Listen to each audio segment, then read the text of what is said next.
राम राम। सुंदरकांड की ये पावन कथा दोहा 42 तक मैं आपको सुना चुका हूं। अभी तक आपने सुना है कि विभीषण लंका से जब निष्कासित हो गए हैं तो वो भगवान श्री रामचंद्र जी की शरण में जा रहे हैं और लगातार प्रभु के चरणों के विषय में सोचते हुए जा रहे हैं कि प्रभु के चरण कमल कैसे हैं, उनकी महिमा कैसी है, और बड़े हर्षित हैं कि उन्हें अब उन चरण कमलों के दर्शन प्राप्त होंगे। तो आगे क्या होता है वो सुनिए। यही विधि करत सप्रेम विचारा, आयु सपदि सिंधु यही पारा। इस प्रकार प्रेम सहित अपने मन में विचार करते हुए विभीषण जी शीघ्र ही समुद्र के इस पार आ जाते हैं जहां पर भगवान श्री रामचंद्र जी अपनी सेना के साथ पड़ाव डाले हुए हैं। तो अब वो समय दूर नहीं है जब भक्त और भगवान का मिलन होने वाला है। कपिन विभीषण आवत देखा, जाना को रिपुदूत विशेषा। और जब वानरों ने विभीषण जी को आते हुए देखा तो ये जाना कि शत्रु का लग रहा है कोई विशेष दूत है जो या तो इस तरफ की जानकारी लेने आया है या फिर कोई संदेश लेकर के आया है। ताहि राखी कपीस पही आए, समाचार सब ताहि सुनाए। और फिर उन्हें वहीं पर ठहराकर, यानी विभीषण जी को वहीं पर उन्होंने रोक दिया और ये समाचार लेकर के वो सुग्रीव के पास आए और सुग्रीव को सारी कहानी, सारा समाचार उन्होंने सुनाया। कहे सुग्रीव सुनहु रघुराई, आवा मिलन दसानन आई। सुग्रीव भगवान श्री रामचंद्र जी से कहते हैं कि हे रघुनाथ जी सुनिए, रावण का भाई विभीषण आपसे मिलने के लिए आया है। अब प्रभु तक ये खबर पहुंच चुकी है। कहे प्रभु सखा बूझिए काहा, कहि कपीस सुनहु नर नाहा। भगवान श्री रामचंद्र जी कहते हैं कि हे मित्र, तुम्हारी क्या राय है, तुम क्या समझते हो कि वो क्यों आया होगा। भगवान श्री रामचंद्र जी का शासन हमेशा सहमति के आधार पर चला है। उन्होंने कभी भी कोई भी निर्णय स्वयं से वो नहीं लेते थे, अपितु उस निर्णय में अपने भाइयों की, मंत्रियों की, गुरुजनों की, सभी की सहमति लेते थे ताकि जो निर्णय हो वो सामूहिक हो, और जो सामूहिक निर्णय होते हैं वो स्वीकार होते हैं जनता को।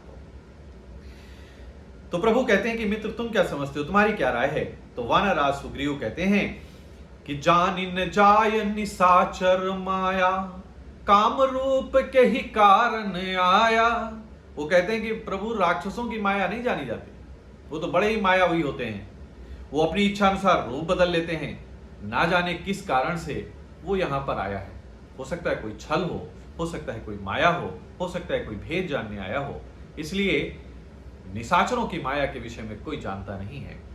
भेद हमार लेन सठे आवा, राखिए बांधि मोहि यस भावा।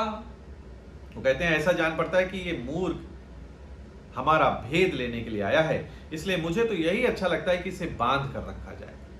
दूत है, गुप्तचर है और भेद लेने के लिए आया है, तो इसको हमें बंदी बना लेना चाहिए। तो प्रभु क्या कहते हैं, सखा नीति तुम नीक विचारी, मम पन शरणागत भयहारी।